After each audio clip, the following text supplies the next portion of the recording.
So the paper's central concern today then is with the everyday lives of young Dari or Farsi-speaking men from the northern regions of Afghanistan. I explore the complex configurations of being both young and Muslim in northern Afghanistan in relation to anthropological writing on borderlands and on morality and ethics. I first came to know the men featured in this paper as refugees, petty traders and sojourners in Chitral in northern Pakistan, where I conducted fieldwork between 1995 and 2005. Between 2005 and 2011 and 12, I conducted fieldwork with them and their families in northern Afghanistan, and this paper is based on that fieldwork. In this paper, I seek to connect the mobile aspects of these men's lives to the varying ways in which they identify themselves as Muslims, Afghans, Dari speakers or Farsi 1, people of the north of Afghanistan, Marden-e-Shamal, cross-border traders, Tojer-ha, and young people, Jawan-ha. I'm especially centrally concerned with the ways in which these young men's lives shed light on the problems associated with using fixed analytical categories to describe identities. A consideration of the life narratives of young people from this region of Afghanistan brings attention to the contested, fluid and shifting dimensions of being Muslim in northern Afghanistan, and the ways in which being Muslim interacts in unpredictable ways with other political and ethnic identities. In this respect, the lives of young Muslim men in Afghanistan are comparable to those of young Muslims living in many different settings. The visible ways in which the young men I came to know destabilize both the political and analytical categories reveal the changing dimensions of being Muslim in Afghanistan, which do not feature in studies that ignore the youth factor. An extensive body of literature exists on the ways in which identities enacted and performed by communities in borderland contexts are informed by paradoxical processes. On the one hand, the inhabitants of regions that straddle multiple forms of political, cultural and linguistic borders are often deeply aware of the range of identity possibilities that are open to them. On the other hand, nation-states often seek to map their power, albeit in often contradictory and antagonistic ways, on the bodies of those who inhabit borderlands, and in a manner that raises complex cultural, political and social predicaments for such people. To navigate these predicaments, borderland people are often called upon to be strategic in their actions and modes of self-presentation. Hard-nosed forms of strategic behavior are then a critical aspect of the skills that borderland people require to survive in and profit from their worlds. The danger exists, however, that emphasizing the strategic ways in which borderland people embark on acts of self-presentation will reinforce stereotypes of such folk as coldly opportunistic. Indeed, while much anthropological work has sought to contest colonial era stereotypes that depict Afghans as irrational and as mad mullahs, equally powerful are images of the Afghan as the paramount pragmatic turncoat, ready to be bought off by bags or, in our age, suitcases of cash. In my analysis of Muslim youth identities, I draw on anthropological work on ethics and morality that sheds light on the strategic aspects of people's modes of social action and self-presentation without reducing these to mere opportunism. Scholarship that brings ethnographic insights to theoretical debates about morality emphasizes that the power of moral values lies less in their capacity to transcend contingency, pragmatism and utility than in the multiple ways in which people's moral universes are always informed by overlapping contradictions and plurality of interests. From this perspective, people seek to lead their lives in relation to multiple moral registers and to juggle these in relation to one another. The study of Muslim youth has been a particularly fruitful area for research into such processes of moral juggling. Based on research conducted with the young Egyptian Muslims, Samuel Shelker has argued that taking account of other domains in the lives of piety-minded Muslims reveals dimensions of their moral lives that are more ambiguous, contested and fraught than those suggested by models of pious Muslim selfhood. Shelker argues that revealing the contradictions of people's lives does not amount to an accusation of hypocrisy, but is a more serious theorization of such contradictions and a recognition of the extent to which being Muslim and indeed being human is shaped by ambiguities of moral ideas, actions and expectations. Adeline Masquelier has also documented the complex interplay between pragmatism and religion in the lives of young Muslims in Niger. Both of these studies underscore how fieldwork with young Muslims offers important insights into the multidimensionality of the moral worlds that Muslims create and inhabit. In this paper, I consider the importance of concepts and ideas of trust, or ihtibar, to young men in northern Afghanistan.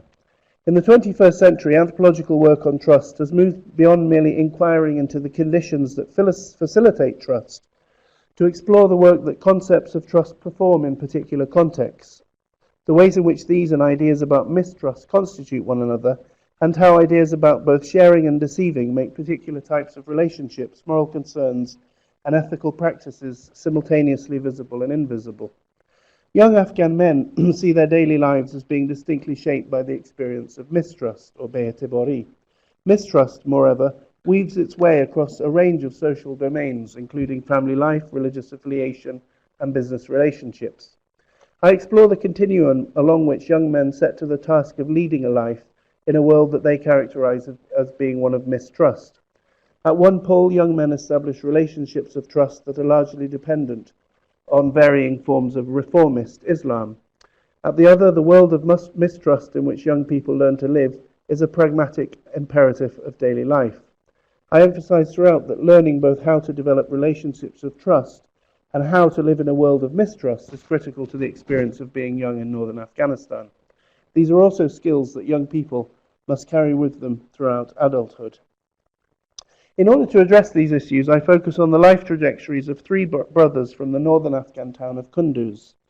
Their father migrated in the 1950s from a village in the ethnically Tajik and Dari-speaking Panjshir Valley, the region of Afghanistan today most widely associated with the Mujahideen, anti-Soviet Mujahideen leader Ahmad Shah Massoud, who fought both the Soviets and the Afghan army in the 1980s and the Taliban in the 1990s.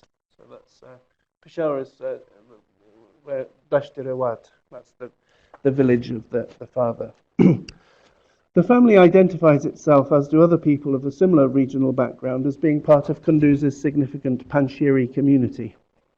I chart the very different life trajectories of these three brothers in relation to their changing economic circumstances over 10 years. While their life trajectories diverge in important respects, all three publicly enact modes of being Muslim that distinguish them from the mainstream in their community. One brother, Ahmed, became a committed Islamist and joined the Taliban, which many of his fellow Panjshiris within and beyond Kunduz see as being their ultimate foe, for both its association with Pashtun ethnic politics and its adoption of forms of Islam they hold as being Arab and alien to the region. Another brother, Jafar, embraced the Tablighi Jamaat, a worldwide movement of preaching which is looked upon ambiguously by many Panjshiris, partly because it has a predominantly Pashtun membership in Afghanistan. The third brother, Abdullah, sought to impose strict religious standards on others, but is widely believed to have lived himself according to very different moral values. Ahmed is the brother who made it possible to carry out my research in this politically volatile and complex world. My focus on these three young men's specific experiences of the world in which they live, rather than what it generally means to be youth, my focus is on these three men's specific experience of the world in which they live, rather than what it means generally to be young in Afghanistan. The category of youth, however, is important to a great deal of political discourse in Afghanistan.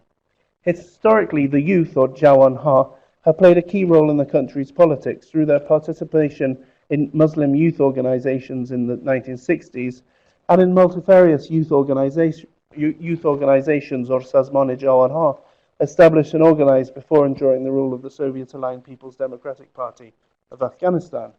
More recently,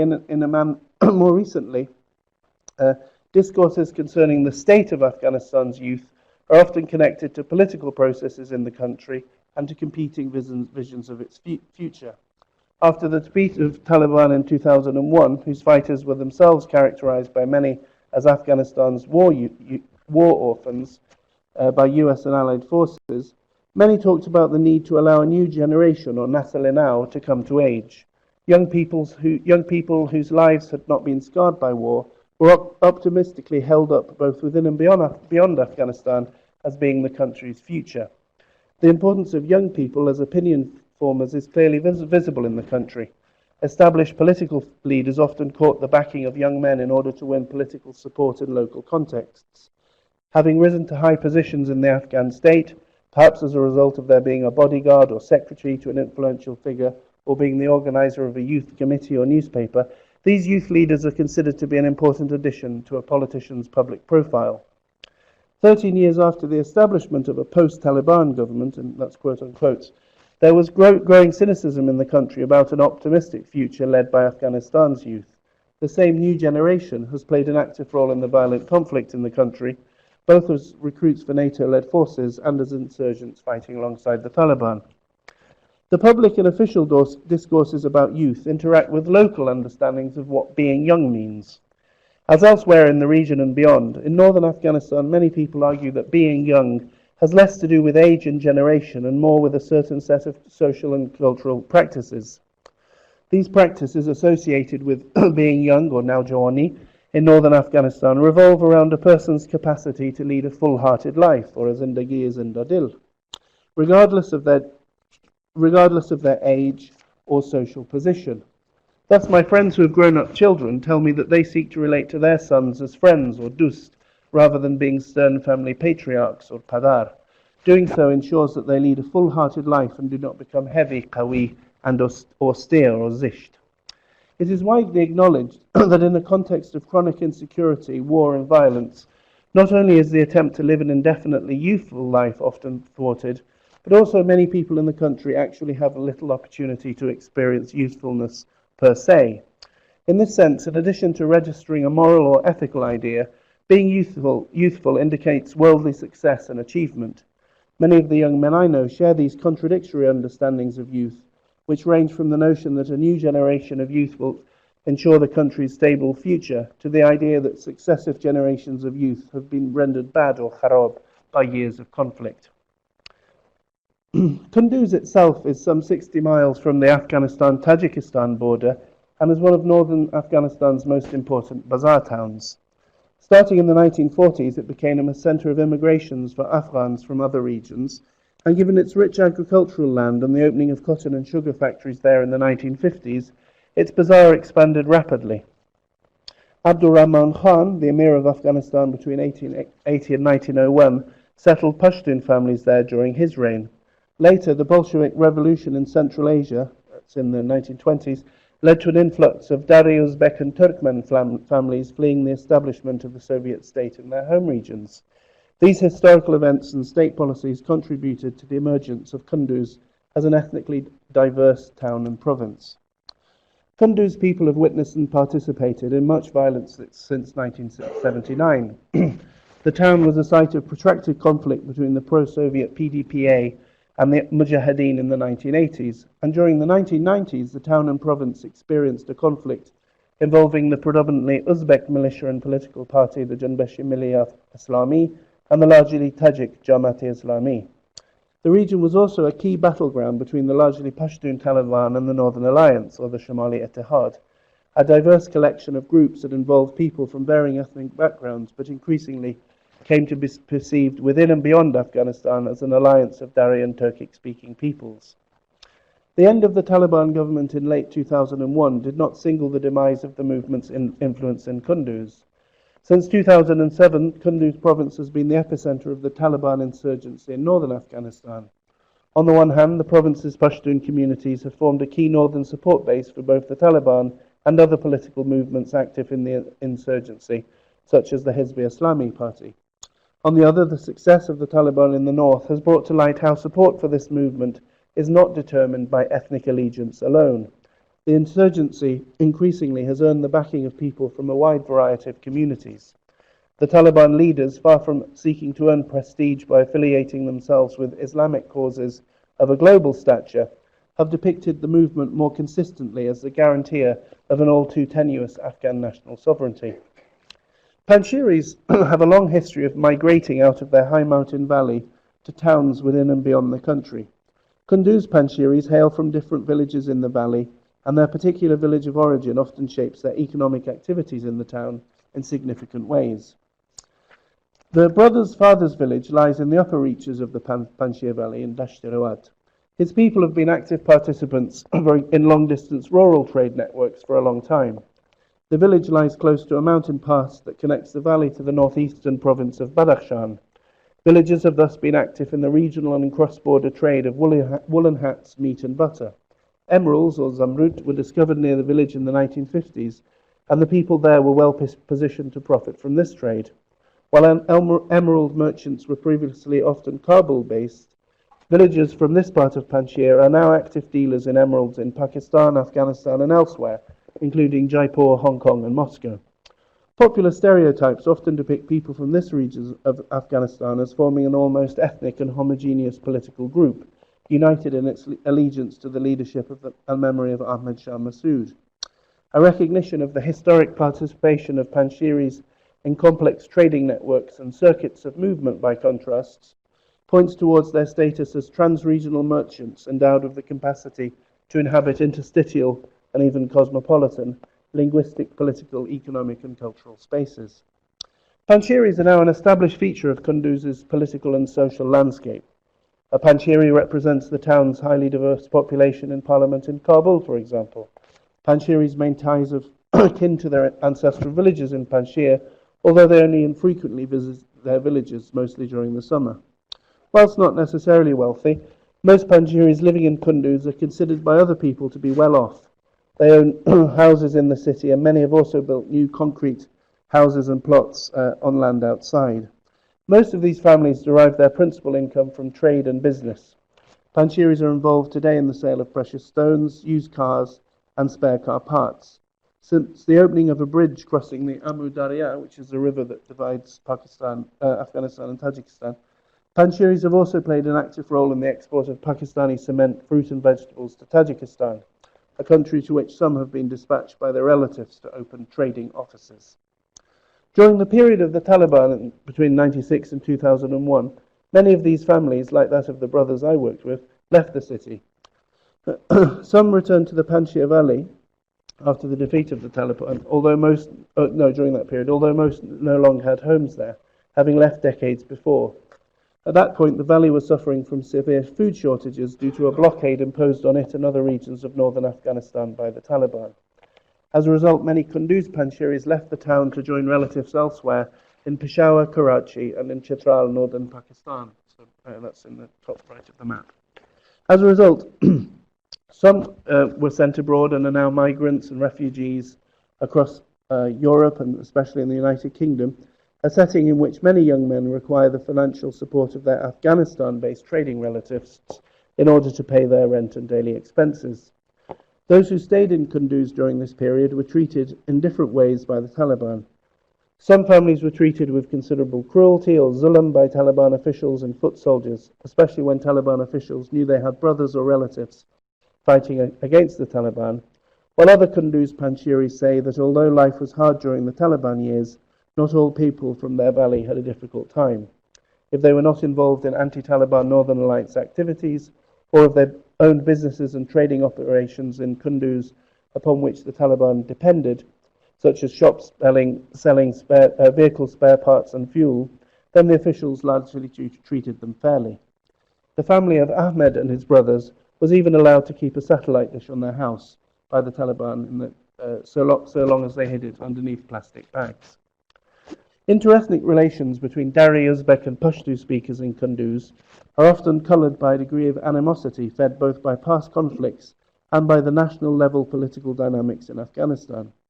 Yet Kunduz's diverse populations have also formed interethnic alliances as a means of both limiting the reach of the state and restricting the opportunities of newer residents. Panjshiris and Pashtuns today, for example, share business partnerships in Kunduz. These partnerships, especially when they involve younger men, might coincide with shared approaches towards being Muslim. The combined ties of business and religion play an important role in papering over ethnic cleavages in the city. As previously noted, complex and carefully negotiated business relations that transcend ethnic boundaries, which are simplistically defined as hard and immutable, demonstrate the danger of treating ethnicity as a standalone factor shaping people's political choices and affiliations in Afghanistan. Because Afghans often mobilize politically in relationship to ethnicity, the ideologies of ethnic difference and people's political aspirations are often overstated, especially in the Western media. So now I'm going to focus on the three brothers. I first met Ahmed in the autumn of 2000. At the time, I was conducting my PhD fieldwork in Raushan, what they call Raushan, a large village in the Chitral district of what was then called Pakistan's northwest frontier and what is today the Khyber Pakhtunkhwa. Raushan, like most of Chitral's villages, is inhabited predominantly by Chitrali or Ko people who speak Kohar and identify themselves as being either Sunni or Shia Ismaili Muslims. Since the 1980s, Chitral has been home to thousands of Farsi-speaking refugees. These families are mostly from northern Afghanistan, especially Badakhshan and Panjshir. After the collapse of the Soviet Union in 1991, these Afghans were joined by refugees from the southern region of Tajikistan, Gorno-Badakhshan. Ahmed had come to Chitral from Kunduz, where he was born and had lived all his life. In 2000, Kunduz was under Taliban control, and as I've said, people hailing from Panjshir often fled the Taliban government. Ahmed had come to Chitral with his elderly and frail father. The two were staying in Raushan with Ahmed's paternal uncle and his family, who owned the most successful bakery and butcher shops in this Pakistani village.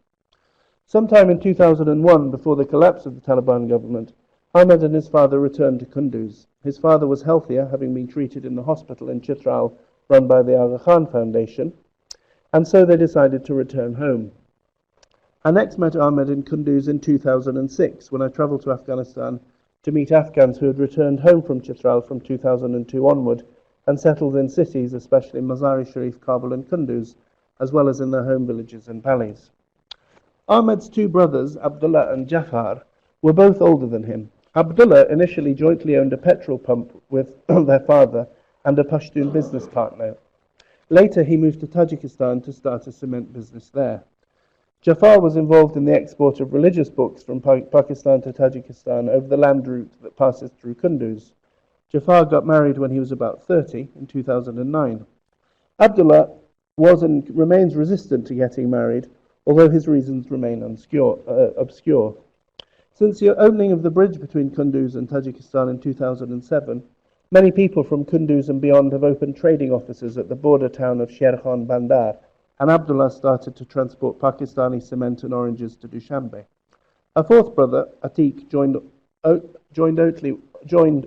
jointly owned with his wife's brother a spare parts shop in the Badakhshani town of Baharak. This business was not especially successful, however, and so Atiq returned to Kunduz. After the failure of Atiq's shop in Baharak, his brother-in-law returned to Chitral, where he started to work once again in the family's butchery business. Ahmed, however, shunned trade, even though his whole family were involved in it. He told me that he was bored of listening to conversations about profit and the cost of cement, suggesting that he wanted to lead a more intellectual, creative and politically dynamic life than merely being a trader. Indeed, while formally educated only as far as year 12, that's until about age 18, Ahmed was considered by others in his community to be both cultured and educated, and he manifested this in his regular trips to Pakistan to study English and his well-known love for reading scholarly books about religion. For a time, he worked as a translator at a NATO base in Kunduz, although he took a break, or tafri, from this difficult and stressful job for a couple of months, during which he tried his hand at selling religious books for his brother in Dushanbe, Tajikistan. All in all, Ahmed's family has successfully adapted to the changing political economy of Kunduz and the wider region of Asia in which they live their lives. Their trading activities extend across Pakistan, Tajikistan and Afghanistan, and they live relatively comfortably in Kunduz. In the last 5 years, they've been able to build a new house with a couple of rooms for guests. With the exception of Atiq, all the brothers very publicly present themselves as people who are religious or mazhabi. While being Muslim and seeking to correctly practice Islam are important dimensions of the self-understandings of all the Panjshiris I know, these brothers do so in a way that marks them as different from the other people in their town. It is a role played by Islam in their identities to which I now turn. Ahmed, as I've said, learned English in Chitral, which he then consolidated through self-learning and trips to Peshawar and Karachi, where he enrolled in English language courses. During his times in Peshawar and Karachi, he told me, he preferred to stay with friends he knew from Chitral rather than with his own Panjshiri relatives in Peshawar or those of his brother's business partners in Karachi. These Kunduz people, he said, were untrustworthy, and he preferred the company of his Chitrali friends, even though they're Pakistanis and speak a different language. Most of his Chitrali friends were Ismaili, and even though Ahmed is a Sunni, he said that this did not affect his relations with them. While he did not consider Ismailis to be properly Muslim, there was no reason that this should stop him from being their friend. This was also the case in his relationship with me, of course. Ahmed did not interpret ethnic or religious difference as being an impediment to establishing relationships of trust. Indeed, he thought that friendships with others, who are different from oneself, had greater potential than friendships with Kunduz Panchiris, with whom he was connected through taken-for-granted ties arise from their being Kunduz or being Panchiri. Ahmed's cordial and trust-mediated relations with people such as the Chitrali Ismailis and myself, who are different from him, is one of the character attributes that led many in Kunduz to describe him as an intelligent or qabil and well-educated Bosawad in comparison to his peers. After Ahmed returned to Afghanistan, his education and polite demeanour helped him indeed to secure employment as a translator or tarjuman with the native forces in the city. His decision to take this form of employment caused considerable discussion in his family and among their business partners, both because the job was widely recognized as being dangerous due to an upsurge in Taliban activity in Kunduz at the time, and this is about 2008, and because it put Ahmed at risk of being targeted by the Taliban, who sent light letters, or shabikhat, to those identified as collaborating with non-Muslims. His brother Jafar told him to stay away from such work, enter a partnership with him, and open a bookshop in Dushanbe, Tajikistan. At the same time, the Pashtun business partner's brother said he should open a petrol pump with him rather than work for ISAF. For a while, Ahmed did try his luck as a trader in Tajikistan. Life in Tajikistan posed no problems for Ahmed, even though women were not veiled and alcohol was widely available. He did, however, note that it was impossible to freely enter into conversations with people about what it means to be Muslim, or to preach about Islam to Muslims in Tajikistan, for fear of being detained by the country's security forces. In the period leading up to Ahmed's visit to Tajikistan in December 2008, the government of the country had banned, for example, the Tablighi Jamaat, the preaching movement with which Jafar, Ahmed's brother, was connected. Ultimately, Ahmed decided to return to Afghanistan and work with ISAF rather than continue trading, despite the difference in pay. Initially, Ahmed's salary was little more than US $200, widely considered to be a paltry figure for the type of work that he did, and an amount that he could earn in a day as a trader. His salary did increase later as his English improved, and he became the coordinator of all the Afghan translators working at the base. He told me that he made this choice because he disliked his brothers so much that he couldn't work with them. I usually make a joke about my own brother about that at this moment, but I won't today. Ahmed did not, however, take the decision to, because I'm being recorded, of course, and it would be awfully easy. Ahmed did not, however, take the decision to work with the ISAF lightly. During one of my stays in the town, he went to 4 muftis, or men of Islamic piety and learning, who are recognized by Islamic scholars as experts in the interpretation of Islam's legal code, the Sharia, and asked them to give legally non-binding edicts or fatwas concerning whether it was permissible for a Muslim to work as a translator for ISAF. All of the muftis responded in the same manner, that it was permissible to work for ISAF so long as Ahmed did not harm Muslims or Afghans. In other words, he should use his rational thought and decision-making powers in a contextual way, just as any Muslim should. Ahmed's decision to ask for the advice of muftis did not go without comment among his friends and relatives in Kunduz. Some young Panjshiri men laughed at him for requesting such advice. One young Panjshiri in his early 20s told me that he would, quote, do anything to make money, including even fighting with the British in Helmand. Men like this one, Ahmed, and others who work for the ISAF as translators or with the US Special Forces, are unsurprisingly a topic of much moral debate and discussion. Of more concern, however, than their willingness to work alongside foreigners, or Kharijihah, is their comportment and modes of behaving, which are a source of much generalized anxiety. Many such young men are said by the elders, or Mui Safed, to brag irresponsibly about their exploits with the ISAF. The ways in which others, only in their 20s, command the allegiance of people who sit with them in guest houses and stand as they enter rooms, often leads less fortunate or less wealthy young men to say that the only source of respect in Afghanistan is money. Look at the ways in which people stand and sit for this lowly tarjuman. Ahmed was known among Kunduz Panjshiris as being one of their more properly Muslim sons, and he was seen as very different from the typical figure of the tarjuman. He enjoyed talking about religion with the brother of Abdullah's business partner, known as the Doctor, because he owns a pharmacy. The Doctor was different from other Kunduz Muslims who, without exception, according to Ahmed, were liars, unfaithful friends, and therefore bad Muslims. Indeed, Ahmed often told me that friendship or dosti was impossible to come by or nurture in Kunduz. Kunduz people, he complained, were largely illiterate and poorly educated. In contrast, Ahmed said the Doctor was an ikhwani, or literally a follower of the Muslim Brotherhood, but the term is used in Afghanistan to refer to people who, from the 1960s onward, campaigned for an Islamic state and opposed the policies of the country's largely pro-Soviet Democrats. The Doctor, he said, knew about the Islamic sciences and read proper Islamic texts, such as those written by Sheikh Yusuf al-Qaradawi.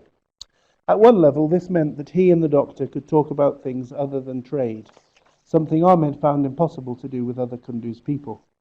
At the same time, the Doctor demonstrated his religiosity in the nature of the relationships he established with other Kunduz people. He was trustworthy, loyal, and a faithful friend, unlike most other people, according to Ahmed, who were prone to backstabbing and avarice. I was able to spend time on several occasions with Ahmed and the Doctor as they chatted and satted while sipping green tea and eating kebabs at Ahmed's brother's petrol pump. The conversations between the two were indeed thoughtful and highly analytical, including, for example, discussions about how far the term Raushan Fikr referred to open-mindedness, Western thought, or something else. As has been reported in other contexts in which anthropologists have studied the adoption of reformist Islam identities by young people, Ahmed often talked about his relations with other Kunduz people who he shared an interest and growing commitment to similar forms of Islam, in terms of the scope they offered for establishing moral and emotionally nurturing relations, which he perceived as being otherwise absent in the city and among the Panshiris living there. At one level, it's important to state that in Ahmed's case, this did not mean he became part of a highly organized or defined group or movement, or even that he broke contact with people who held different views about what it meant to live a good Muslim life. At another level, I've already mentioned that Ahmed thought that the relationship of trust actively forged with people from beyond his own community were more likely to prove themselves authentic, or for that matter, cooked or pukhta, than those that arose from taken-for-granted ties. In terms of his relationship with the Doctor, the role that reformist Islam played in providing the basis for their relationship of trust must therefore be considered alongside the fact that the two men establish a friendship across political and ethno-linguistic boundaries. Ahmed and the Doctor often shared books with one another. Ahmed got these from his brother, who traded in religious books, or read them in a Kunduz bookshop that was owned by a Panshiri who previously had been based in Chitral, Pakistan. The shopkeeper's elder brother once instructed Hizb Islami Mujahideen fighters in political science during the jihad against the Soviet Union, but later became disillusioned with the leadership of Gulbuddin Hekmatyar, the leader of that party. Having said, he realized that the engineer, Hekmatyar, suffered from a mental health problem and joined Ahmed Shah Massoud instead. Many people came to the bookshop to discuss a gaunt of different issues, including those relating to religion. The assembled often went to the home of the shop owner for dinner and conversation with his brother afterwards. Importantly, while the atmosphere in the bookshop was shaped by discussions of Islam, it was not dominated by religion in a simple or one-dimensional way. I was present, for example, when Ahmed teased the shopkeeper as he said his afternoon prayers, with the hope of making him laugh and forcing him to break off from his prayers and then have to start from scratch again. Ahmed was successful. The shopkeeper laughed, folded up his prayer mat, and then began to say his prayers anew. Pious as he was, Ahmed would bracket off certain moments of his daily life as being times for laughter and irreverence. Ahmed also devoted considerable energies to persuading his fellow Panshiris to rethink and reform their ways of being Muslim. He scolded Panshiris for deciding to travel to Mazar-e-Sharif to celebrate the Persian New Year, or Nowruz. This event involves raising the flag, or the Janda Bala, at the shrine of Ali, which is an important site of devotion for Sunni, Shia and Shia Ismailis from across Afghanistan and Central Asia. Yet Ahmed said the practice was un-Islamic.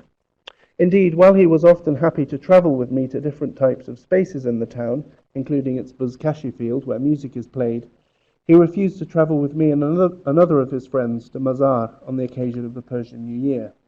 He even refused to go to a picnic on the famous spring pastures, or the Dasht-e-Archi, of Kunduz to mark the passing of the spring equinox.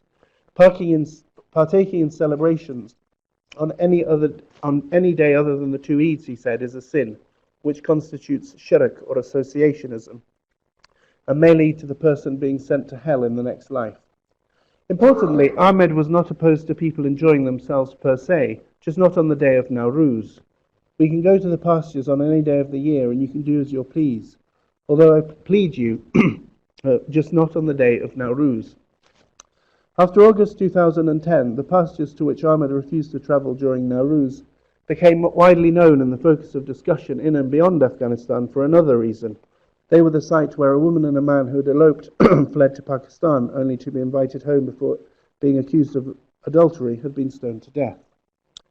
The Panjshiri men who were the target of Ahmed's attacks were not mute or passive in the face of them.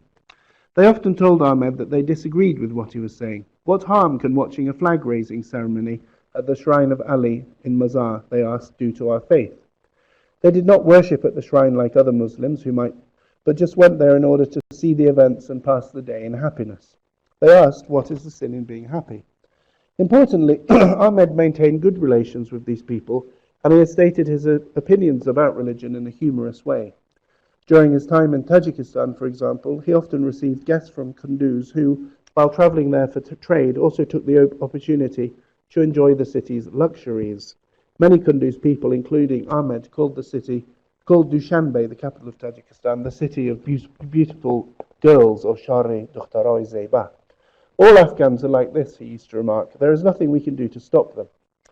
While Ahmed emphasized his youthful capacity to establish relationships of trust with people from backgrounds different from his own, he also recognized that his ability to establish himself in his own community as being both respectable yet holding controversial opinions on religious and cultural concerns was dependent on his maintaining enduring ties of trust within his own community.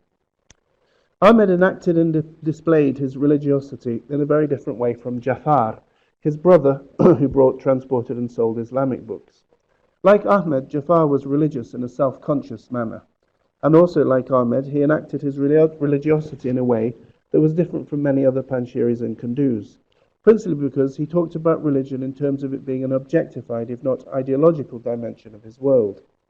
His mode of being religious in an objectified manner, however, was not as amicably received among Panjshiris in Kunduz as was that of Ahmed.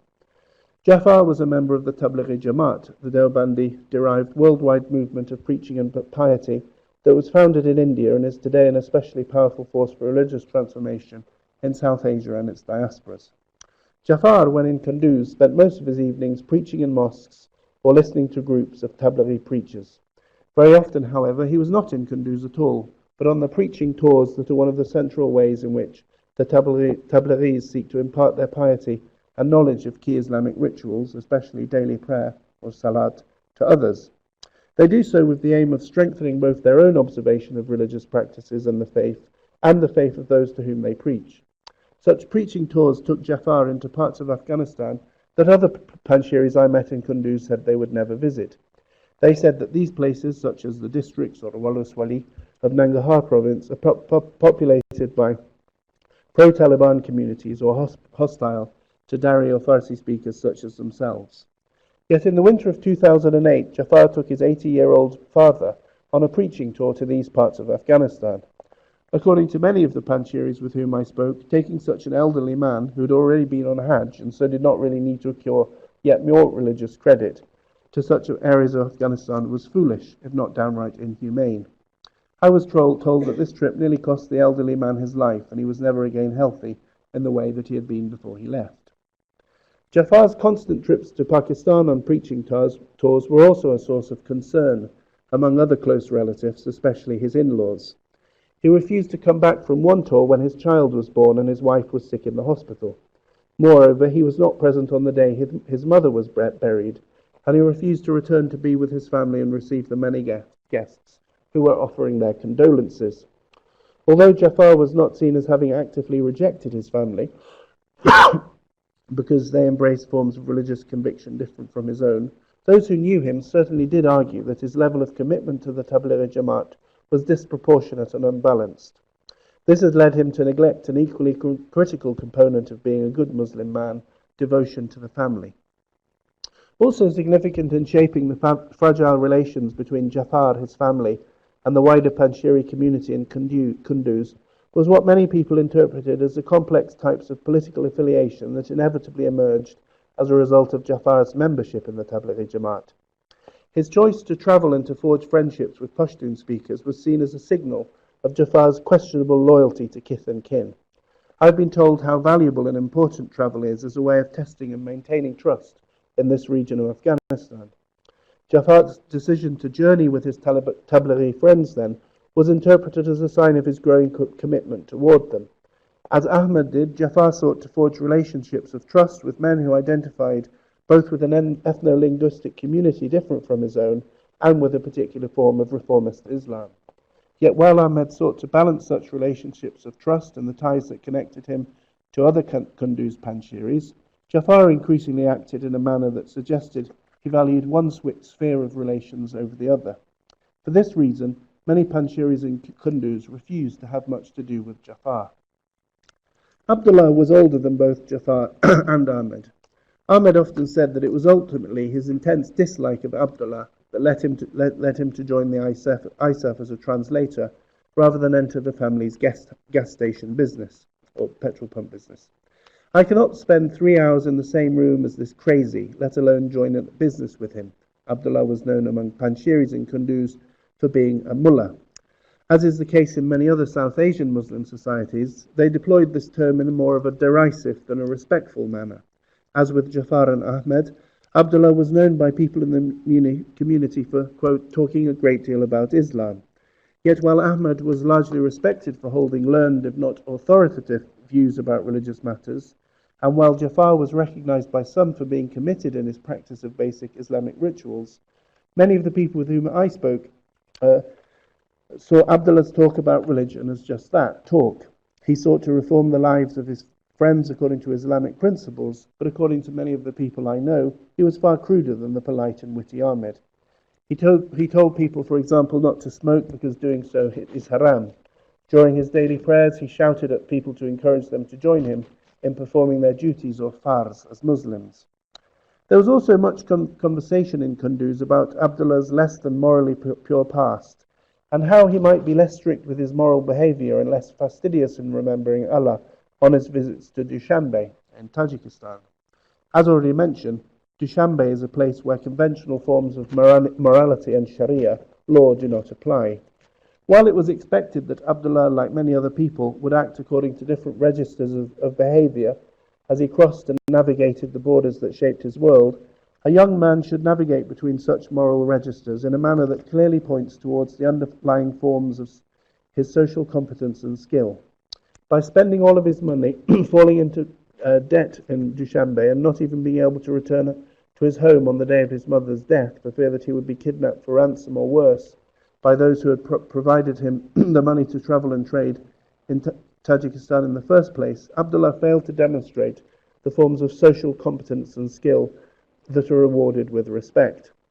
The lives of Ahmed and Jafar were strongly informed by their attempts to actively establish relationships of trust.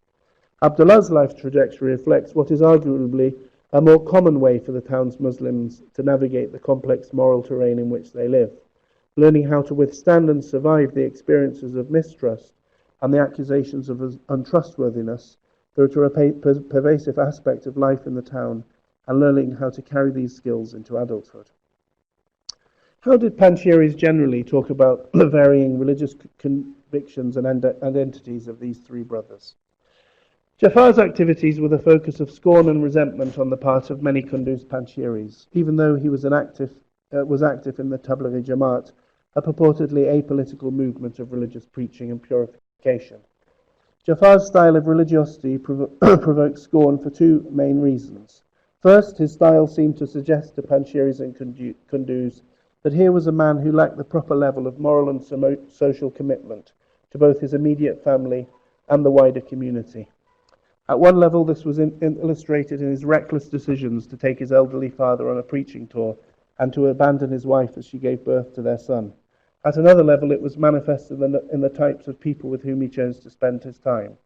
During the course of the preaching tours and while he was selling books in Tajikistan, Jafar formed trade religion relations with many non-Panshiris. Among his Tajik friends from Tajikistan, for example, several had studied at madrasas in Iran, and in particular a religious school which they also sent their families and children for instruction in the Islamic sciences.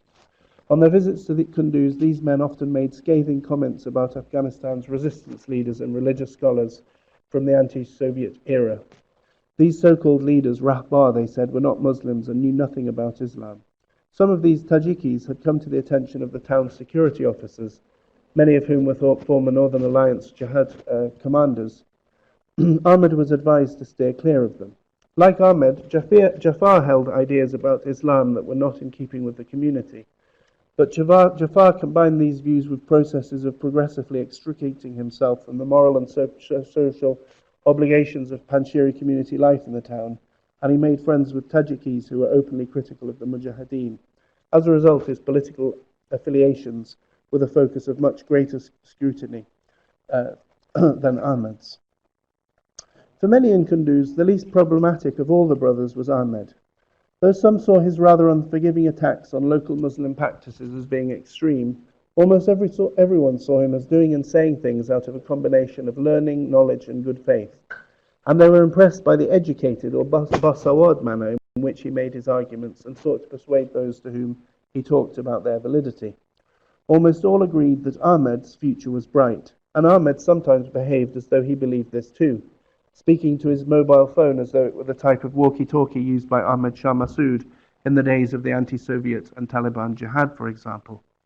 The only Panjshiri I met who cast negative aspersions concerning the relationship between what Ahmed said about Islam and his political affiliations, including the all-important issue of his loyalty to the Panjshiri community and its historic opposition to the Taliban, was his father. The brother's father was heard in collective gatherings expressing concern that Ahmed had become a Wahhabi Muslim and thus risked betraying his Afghan heritage and becoming an Arab. Ahmed was not hurt by this accusation. His father was an old man who knew little anyway, he once told me, and therefore could not be blamed for what he said. His father's comments, Ahmed said, illustrated the lack of sophistication in the ways in which many Afghans continue to think about Islam.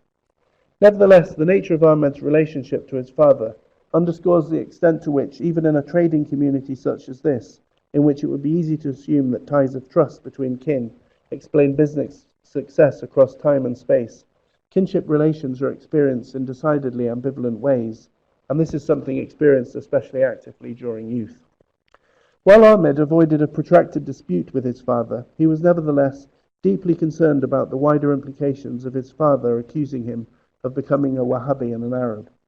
If town dwellers called him a Wahhabi, he said, his job, which involved constant security checks, might be at risk. He also considered the possibility that informers who held some type of grudge against him or who wanted his job might say to NATO that he was a jihadi. This was a source of even greater concern to Ahmed because he was worried that his intellectually stimulating relationship with the doctor might also attract the attention of those who carried out frequent background checks. This was because after having become what Ahmed referred to as a Taliban commander and gathering around himself a group of 20 or so fighters, the doctor was killed in a battle with NATO forces. The doctor's death took place about 2 months before a major conflict between NATO forces and the Taliban erupted in Kunduz during the summer of 2009.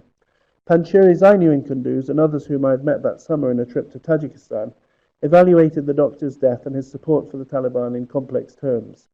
On the one hand, many of them had prospered from the improved security and transport in so-called post-Taliban Afghanistan, especially in the improved road between Kunduz and Kabul and the border bridge between Sherkhan Bandar and Tajikistan. These links had made it possible for them to trade goods with Tajikistan. At the same time, however, they commented that the doctor was a true Muslim fighter, or Ghazi, who single-handedly fought the NATO forces until he was killed. On the part of some, this led to the reflection on the ways in which the doctor and the Taliban fought with a real purpose, or hadaf, in mind, unlike Panjshiris who, nowadays, they said, fought with one another solely over trade, money and politics. As one friend told me, we used to fight and talk of jihad when our eyes were closed to the rest of the world. Now we go to Tajikistan for sharab and kebab, or alcohol and meat, and everybody thinks of his own benefit. At the time of my last visit to, in connection with this research, in 2010, I was told by one of my friends in Kunduz that Ahmed had left ISAF and joined his friends, the Taliban. Kunduz was too dangerous for me to visit, however, so I'm unable to follow up Ahmed's story here. The conversations I had with his friends on their visits to Tajikistan and with his brothers on the telephone suggested that they had no simple narrative to explain Ahmed's decision to leave NATO and to fight alongside the Taliban.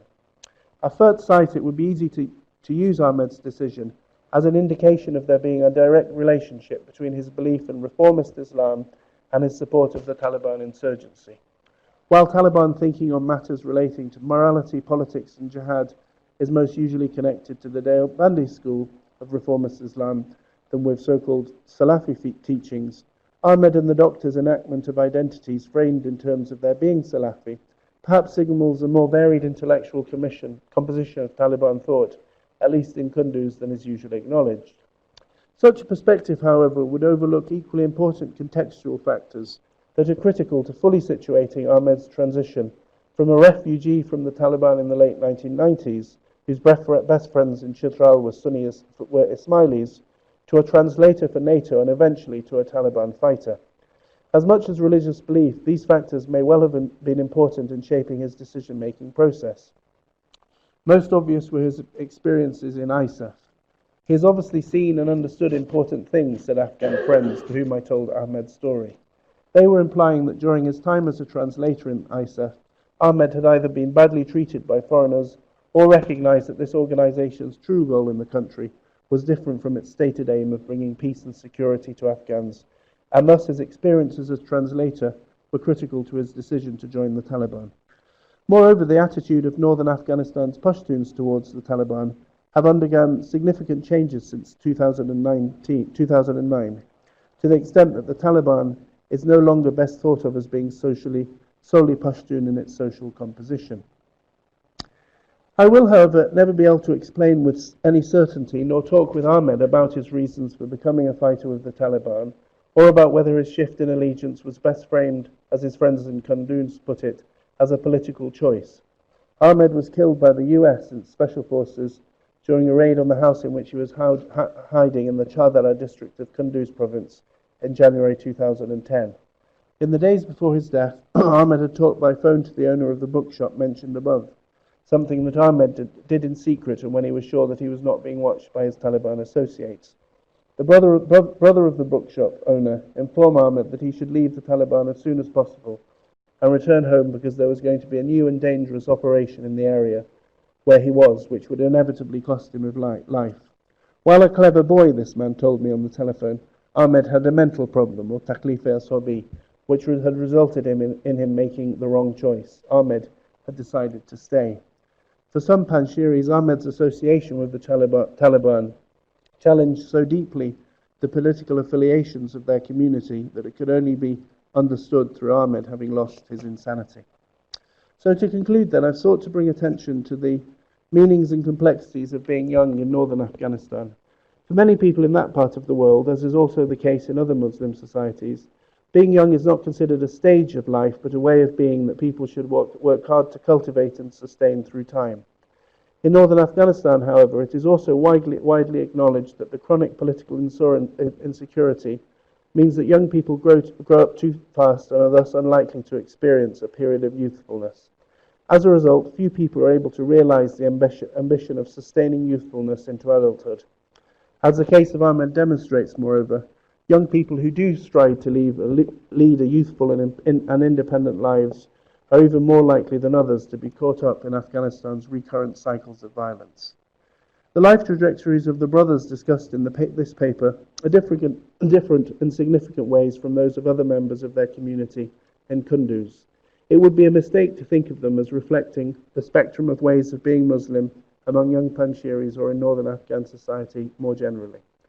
Nevertheless, by focusing on the life histories of these three men and exploring how their experiences while young related to a particular community and the dynamics of a particular town, I have complicated stereotypical representations of young men in Afghanistan and of the role played by so-called radical Islam in their thinking and identities. While I am sympathetic to scholars who have sought to focus on the anti-imperialist or even class dimensions of support for the Taliban in both Pakistan and Afghanistan, rather than home in narrowly on its Islamic or cultural dynamics, my research does not allow me to similarly depict Ahmed as a young man whose political decisions were above all else motivated either by class consciousness or resistance to empire. My consideration of Ahmed's life does, however, reveal the need to move beyond interpreting support for the Taliban as reflecting merely a person's ethnic or tribal identity or the past political affiliations of their family members. Rather, the ethnographic material presented in this paper suggests that groups such as the Taliban come at certain moments to embody the hopes and aspirations of young men such as Ahmed. Ahmed's experiences of life in post-2001 Afghanistan, combined with his interest in reformist Islam and his desire to forge social relationships of trust in a world he saw as being characterized by a pervasive degree of mistrust, collectively informed his eventual move towards becoming Taliban. By exploring Ahmed's life trajectory in relation to those of his brothers, I also hope to have demonstrated the possibilities for the young men of one family in a small town in northern Afghanistan to forge very divergent modes of being Muslim. The brothers' distinct modes of being Muslim can be contrasted not only to the approaches that previous generations took toward being Muslim, such as their father, but also to the approaches of other young people in the communities and regions in which they lived. Thank you. I'm just wondering if you noticed any changes. Sorry. Oh, sorry. Hi, my name's Coco, and I'm studying development studies. I'm wondering if you noticed any changes in Ahmad's behavior and his relationships with his brothers, like towards the time that he became involved with the Taliban, and if you noticed during his time with NATO, if there are any indicators that he could have been becoming a bit disillusioned with NATO and their project in Afghanistan. It's a good question. I don't think that there were sort of specifically notable things, because the sort of cynicism towards the NATO or ISAF project had always been there, basically. But working for NATO was a good way of getting some money. Although there were some sort of incidents that happened to Ahmed when he was working as a translator that he did talk to me about. But they were sort of quite ambiguous things. So, for example, on one occasion, he was very embarrassed that he had to stop a vehicle and ask one of the passengers to get out, because the passenger was a very well-known musician in Kunduz, who Ahmed in fact didn't like, because he said that this was a very immoral man, and he was known for singing a type of music at which girls dance and boys dance, and which alcohol was consumed. So Ahmed didn't like this man. But nevertheless, the act of having to ask him to step down from the vehicle to speak to the NATO was something that Ahmed considered to be deeply disrespectful, and he found difficult. And he talks about that. So there were these type of events going on constantly. I think that would be the situation in any sort of context of occupation. But I don't think there was particular triggers. I think, and then the other issue, of course, was that Ahmed was doing very well in his job. So he went from being just a normal translator to actually rising the hierarchy and being the sort of boss of a number of other young Afghans. So I think to all intents and purposes, he was doing well, was widely trusted, and that no one really foresaw what was going to happen. And then I suppose the final issue, though, was this relationship with the man who I referred to as the doctor. And when he was killed, I think that must have been a very major blow to Ahmed, because he was a close friend of the doctor.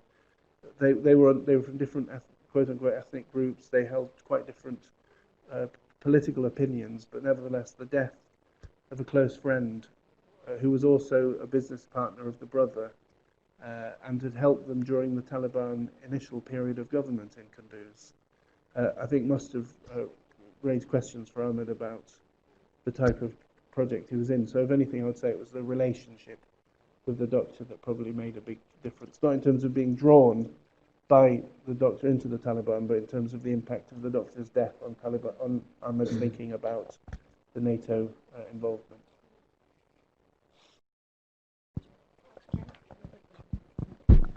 Murray Dunn. There's millions of questions. So great, lots of lovely, rich description about what's going on. And I guess I didn't really, just commenting about Ahmed joining the Taliban, I didn't really want to think of him having a kind of simplistic notion of NATO and all that, compared to his quite complex sense of his own identity locally. So that's just a comment on that. Yeah. I guess I wanted a little bit more about the conversations with the doctor, because part of that, as they sat by the petrol pump that you described, you used open-mindedness and Western thought as a kind of a way that they were describing whatever they were describing. But I just would like a little bit more on that and how they differentiated what that open-mindedness slash Western thought was compared to other things. Yeah. Definitely about. I mean, I don't think he did have a sort of simplistic understanding of NATO and its role in the country, because he wouldn't have sort of worked for them if he had, and worked quite loyally for them. So yeah, I think that's a good point. In terms of these notions of sort of open-mindedness and critical thought and Western thought, this was in terms of a discussion between Ahmed and the doctor about what it means to be open-minded and what it means to have an open-minded discussion. And the doctor, who was a sort of more historically from a family of Ikhwani or sort of Salafi, basic first principle Muslims, argued that the very notion of open-mindedness, or the Raushan Fikr, the open thinker, is one that derives from a sort of Western emphasis on critical thought and debate, and that had entered Afghan society through Iran, where in the 1980s and 90s a lot of Islamic scholars depicted themselves as sort of new critical open-minded thinkers, people like Abdul Karim Soros. And so for the doctor, all these ideas about open-mindedness and being critical and debating first principles were sort of seen as a sort of Western influence on Islamic thought, whereas Ahmed was much more prepared to think of the sort of some of the relationship between the West and Islamic thought in more complicated terms, in which these modes of critical discussion actually were necessary in Afghanistan, where you had traditional hierarchies of knowledge and learning that Ahmed thought hadn't been helpful for the country's young people and hadn't allowed them to properly understand Islam. So I think it was in terms of these sort of histories of different strands of thinking within the Islamic tradition that debate took place. I'm only just coming back because that becomes really important in some, Western education, for example, in Nigeria, being held up as the calling theme for anti-educational movements, and particularly of women, is really important to understand what that means, what they mean by that. Yeah. Okay, and then Louise, and then Leila. Thank you so much, Magnus. That was so vivid and evocative. I felt like I was there. But the question that I have, I can understand entirely why you researched with young men in Afghanistan, but sort of work that Barbara and I've been doing, we've heard it from women and young women about their experiences. And I guess one thing that I'd be really interested to hear about is whether these young men ever spoke to you about gender relations in Afghanistan. What was their point of view? Because something like the Taliban would be viewed very differently depending on the gendered location of the observation. And what we saw in our work were the incredibly negative effects of women on women's education in particular, and women's civil rights by the Taliban. So it's not a sort of neutral category for women. It's not like just joining any political party. So I guess I'd be really interested to hear what they said to you about gender. Well, this issue is complicated. I mean, by the fact that this particular community, they have, obviously there's purda, segregation of the sexes, but not only in physical sense, but also in terms of what is said. So there's a concept of the purda of the voice. So talking about women, for example, and family members is complicated as to whether or not it's permissible or otherwise. And certainly with a non-relative such as myself, those would raise really quite serious issues. And for example, an instance of this was when I was staying with Ahmed on one occasion, I was left alone with the brother, who then started to preach at me all night until sort of 2 o'clock in the morning and brought mullahs and other people, and it got quite intense. And then Ahmed in the morning said, "I'm very sorry about what my brother did last night." And I said, "How did you know?" And he said, "Because my sister told me." And that was the only reference I ever heard to any of Ahmed's family relatives, because to talk about that it constitutes basically a breach of purda. So by telling me that his sister had been listening, was that in fact opening up quite considerably to me on that matter. So it is difficult to get into these different insights. But of course, I mean, I know from to expand the conversation further, I've not only worked with Panjsheris, I've worked with a wide range of different people. More recently I've spent time with Panjsheri people who actually joined the Communist Party in the 1980s. I've been able to sit with their daughters and sisters and talk with them. And of course, for those people, the Taliban is nothing but problematic. But then so too was the Mujahideen movement, and so they've seen really just successive government after successive government allowing them to do things. So there is that very negative understanding of what the Taliban did. It works in both directions, it would seem, because when Barbara and I were in New Delhi, there was a young woman from Afghanistan who'd made a film to show to international audiences about sexual harassment every day on the streets, in the taxis, everywhere in Afghanistan. And there was absolute outrage and fury that she had broken a taboo by speaking about something like this to an international audience. But of course, the other issue is that it also becomes difficult to single out the Taliban as being. What I'm saying, I suppose, is that it's easy to focus on the Taliban as being the group that have had negative consequences for women in Afghanistan, and really that argument is problematic because you've got this whole period from the early 90s onwards when it's quite feasible that the condition of women was actually worse than during the Taliban, because there was a complete breakdown of law and order, authority and policing, and so at least in some regions of Afghanistan during the Taliban there was relative stability, and in fact there was relative prosperity. And so whilst I couldn't verify it ethnographically, I'm sure that you'll meet a lot of women in Afghanistan who it's quite likely to say that, well, NATO is bad, the Mujahideen were bad, at least during the Taliban there was a degree of security. I'm sure in some parts of the country it's that bad. I don't personally have that type of ethnographic material, but I'm sure that it's the case that people would say that. Could you please turn the microphone on my behalf? Those watching online are welcome to ask questions. Magnus, I really enjoyed your talk. It was a thick description, and especially for many years I've been associated with Aga Khan Development Network in these Mali communities. So just to hear more from an academic perspective, so it was really moving as well. My question is, though you started with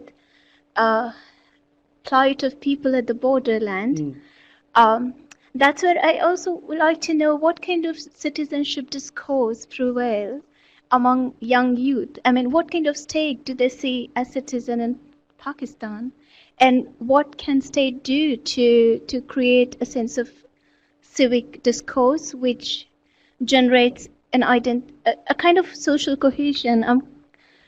Yeah, what stake do they see for themselves as citizens? Is that the state that they actually live in or the state that they desire? Because I think almost entirely most people would say the state we live in doesn't really have any type of citizenship.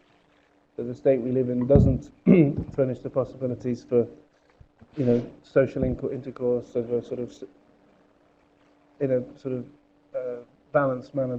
These are things that we do, especially in Afghanistan. That basically people create their own networks and relationships, and that often it's sort of citizenship and sovereignty from the bottom up with people being able to, create their own forms of security than it is those that are deriving from the state which they most value. So I think there's a pervasive sense of sort of agreement that the state itself hasn't done a great deal of work in terms of offering them citizenship. And of course now with the current context, that's becoming even more entrenched with the fear of further social and political breakdown, and also with the fact that the international parties have basically given up on any hope of a sort of nation-building program.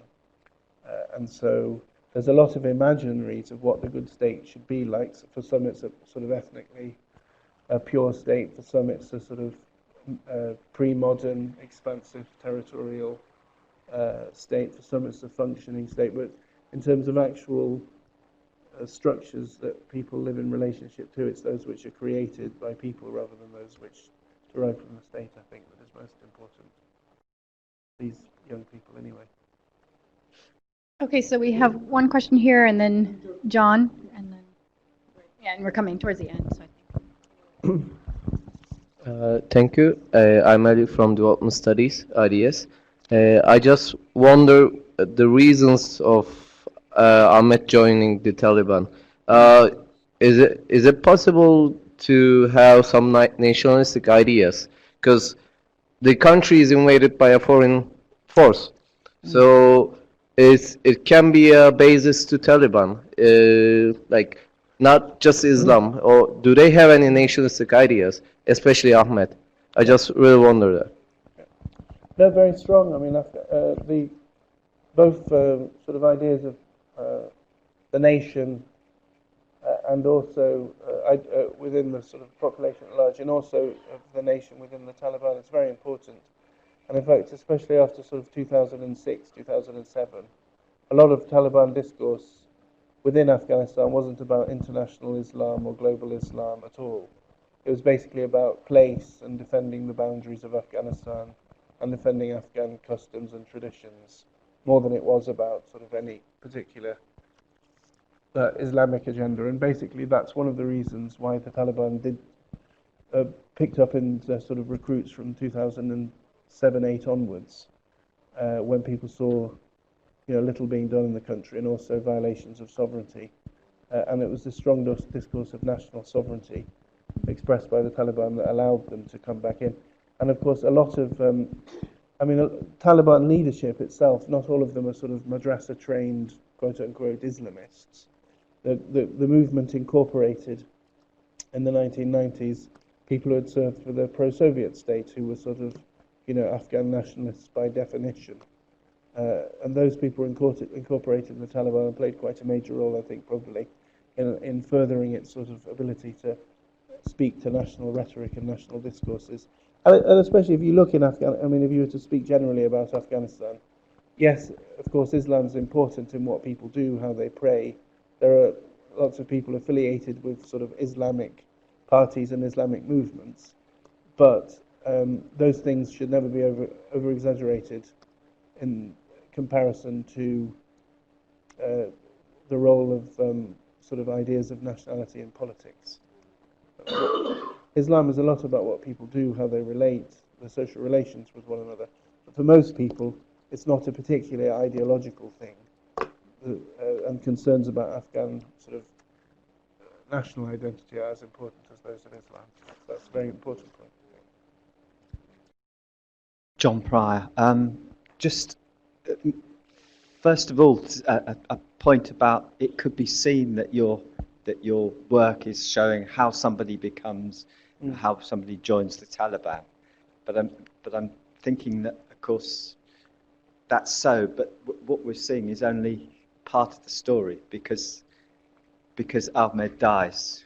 Yeah. There are other things that he could have done after that, Exactly. which makes me think that one of the particular points about it is that what we're seeing is somebody's is if you like flux and change, and how what he does, his actions, his movements are if you like sort of unpredictable and different and inconsistent, but the ethnographic depth allows us to see how actually there is some sort of consistency, and that it's against a background of flux, where doing the right thing, doing what makes sense for him, is actually different as society, as his world evolves. Yeah, no, I think that's exactly the point by saying that an important part of living in settings like this is this ability to move through, but at the same time maintain a sort of position. And for Ahmed, the position is to do what I think, basically, and to be able to do that until his death in a manner that that didn't mean he inevitably alienated people. And I think that was what his brilliance was, basically, that he was able to do what he wanted without alienating people. That's why even the friend of the bookshop man, I mean, who said, "Come back because you're going to get killed." That man is allied with he's the biggest critic of the Taliban in the Afghan parliament. He's actually an MP now. He's very influential, but he hadn't broken his relations with Ahmed. He still thought there was a possibility of bringing him back, and here was someone that could contribute to Afghanistan in one way or another, and therefore needed looking after. And that was Ahmed's sort of skill, I think. And the policy point, not to say that this is about policy, but would be that this thing of going around shooting people that joined the Taliban at mid-level positions in the late 2000s has just taken out this enormously gifted and aspirational section of Afghan youth that weren't sort of part of the NGO international world, but were nevertheless clever and intelligent and wanting to do things for their country, basically. And they were just obliterated in a sort of couple of years of completely thoughtless policy. And but I think that that's exactly the point.